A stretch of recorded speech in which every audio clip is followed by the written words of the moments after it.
Bienvenue dans ce nouveau Face aux électeurs. Les quotidiens du groupe EDRA sont engagés dans la campagne présidentielle en traitant les questions de fond et en faisant vivre le débat à travers un dispositif exceptionnel basé sur un panel de grands témoins issus de toute la partie est de la France. Aujourd'hui, parmi nous, 6 d'entre eux, José, Ingrid, Maxime, Hicham, Delphine et Jean-Luc sont avec nous pour interviewer Jean-Luc Mélenchon, le candidat de l'Union populaire. Pendant 1h30, vous allez pouvoir poser toutes les questions qui vous tiennent à cœur sur les sujets du quotidien. On va aborder maintenant le thème de la sécurité et de la justice avec une question de Maxime de Colmar. Maxime, d'abord, est-ce que vous pouvez vous présenter en quelques mots ?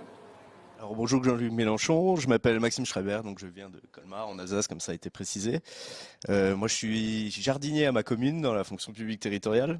Donc en étudiant vos mesures dans le domaine de la justice, j'ai ressenti qu'elles reposaient toutes sur un présupposé que la justice sociale pour tous suffirait à faire régner l'ordre. En tout cas, améliorerait grandement le truc. Et pensez-vous que ça suffira face à la violence de la société actuelle, dont pas mal de candidats se font mousser Oui, alors bon, j'ai pas la naïveté de croire que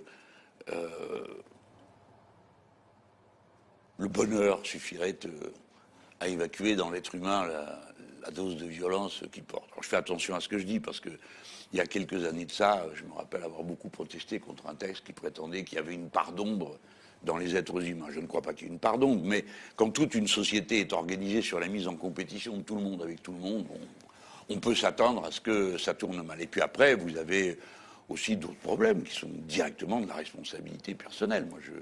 La société a des responsabilités, mais l'être humain a une responsabilité de lui-même. Donc il ne s'agit pas de dire que, par exemple, tout agresseur est une pauvre victime de la société, parce que ce n'est pas vrai, hein. Donc une fois qu'on a mis ça de côté, qui devrait quand même permettre de se comprendre quand on est de bonne foi, après non, bien sûr qu'il faut essayer de faire baisser partout le niveau des tensions sociales directes ou indirectes. La tension sociale directe, c'est la jalousie, l'envie, et on vous excite. Hein, on dit « Ah, comment ? Tu n'as pas la belle voiture ?» ou « Ah, qu'est-ce qui se passe ?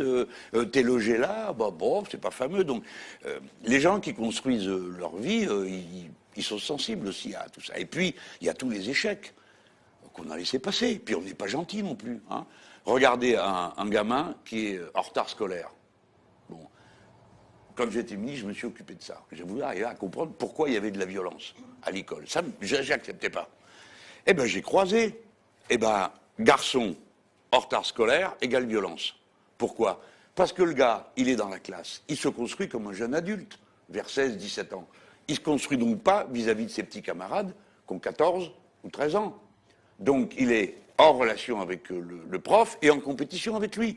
Donc, ça vous donne, pas tout le temps, heureusement pour les profs et pour nous tous, mais ça vous donne comme ça des saillies de violence. À l'époque, j'avais eu à traiter d'un élève qui avait poignardé sa prof dans un lycée professionnel à Étampes, vous imaginez.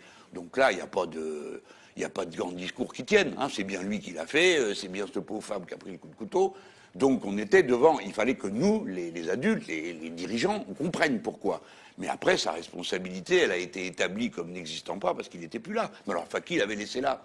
Qui l'avait mis dans une salle de classe alors qu'il était dérangé ?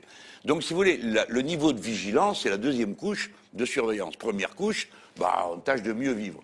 Deuxième couche, on fait attention à ce qu'on fait. Et on ne se débarrasse pas des problèmes.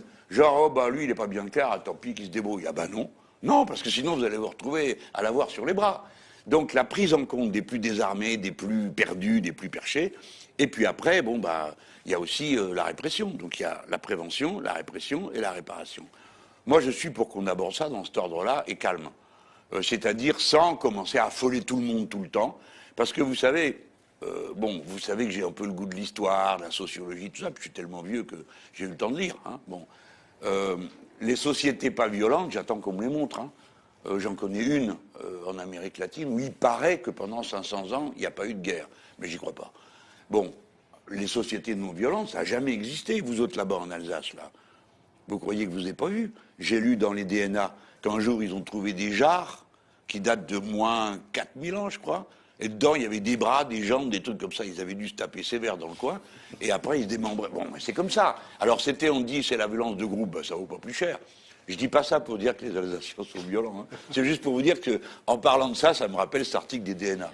Et donc, oui, il faut qu'il y ait de la répression, mais je suis pour que tout ça soit mesuré, réfléchi, avec l'intention d'apaiser, pas de profiter de la pagaille pour s'en faire un aliment. Alors faire peur à tout le monde tout le temps. Ah, celui-là, il a une drôle de couleur, l'autre, il a un drôle de prénom. Celui-là, il est drôle parce que justement, il n'est pas drôle.